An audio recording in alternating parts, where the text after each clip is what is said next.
ঝুমুৰ পাকঘৰৰ নতুন এটা ৰেচিপি লৈ আপোনালোকক স্বাগতম জনাইছোঁ। আজি মই এটা নতুন ৰেচিপি লৈ আহিছোঁ। এয়া মই পিঠাগুড়ি লৈছোঁ, ইয়াত নিমখ দিম। এইখিনি এতিয়া মই গৰম পানীৰে ভালদৰে সানি ল'ম। মই পিঠা ৰেচিপি এটা বনাম। এইখিনি মই ভালদৰে সানি ল'লোঁ, আটা মৰাৰ দৰে মাৰি ল'লোঁ। গৰম পানী দি মাৰি ল'লে ধুনীয়া হয়। এতিয়া মই লাৰু আকাৰত দিম।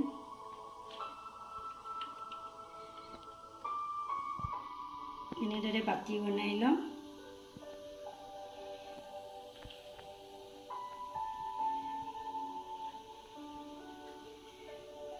আৰু ইয়াৰ ভিতৰত নাৰিকল আৰু ভাজি লোৱা গুড়ৰ মিশ্ৰণ দি ল'ম।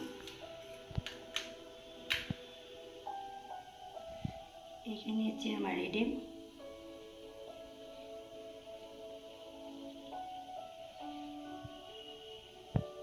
এনেদৰে লাড়ু বনাই ল'ম।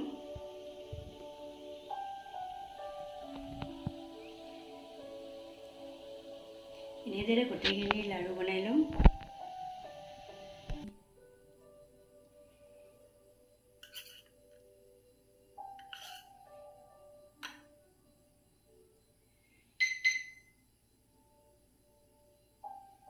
এনেদৰে মই গোটেইকেইটা পিঠা বনাই ল'লোঁ, লাড়ু আকাৰত দি ল'লোঁ।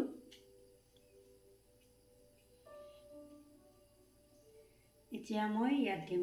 এইখিনি হৈছে বাসমতি চাউল, মই তিয়াই থৈছিলোঁ, তাৰ পৰা পানীৰ পৰা উঠাই থৈছোঁ। এতিয়া মই ইয়াত এনেকৈ দিম।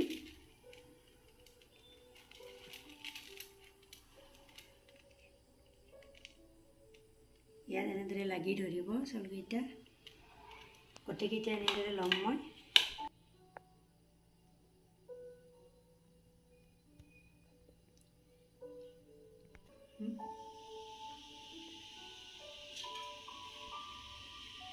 ইয়াৰ কেৰাহীত মই পানী দি লৈছোঁ। পানী উতল আহিছে। ইয়াত মই এডাল ষ্টেণ্ড বহাই দিছোঁ। এতিয়া মই এইখন ইয়াত দি ল'ম। পিঠাকেইটা মই ইয়াত ভাপত সিজাই ল'ম। আপোনালোকে বাৰু এনেদৰে বনাইনে? বনোৱাসকলক কৈছোঁ, আপোনালোকে কেনেদৰে বনাই মোক জনাবচোন। আৰু কোনোবাই যদি এদিনো বনাই পোৱা নাই, মোৰ এই ভিডিঅ'টো চাই বনাবলৈ চেষ্টা কৰিব। এইকেইটা মই এনেদৰে দি ল'লোঁ। এতিয়া মই ঢাকনি লগাই সিজিবলৈ দিম।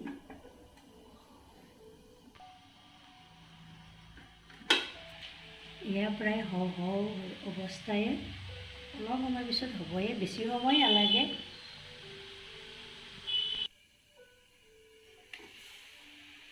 এয়া পিঠাকেইটা হৈ গ'ল। এতিয়া মই উলিয়াই ল'ম।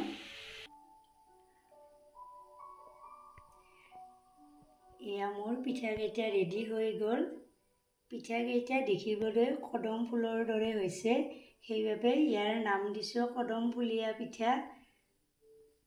আপোনালোকে যদি এনেদৰে বনোৱা নাই, এদিন বনাবচোন, বনাই খাব।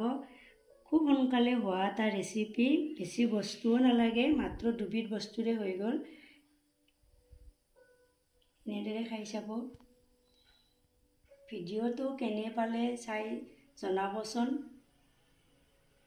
যদি মোৰ এই পিঠা ৰেচিপিটো ভাল লাগিছে, লাইক কমেণ্ট কৰিব আৰু মোৰ চেনেলটো ছাবস্ক্ৰাইব কৰি দিব। ৰেচিপিটো শেষলৈকে চোৱাৰ বাবে ধন্যবাদ।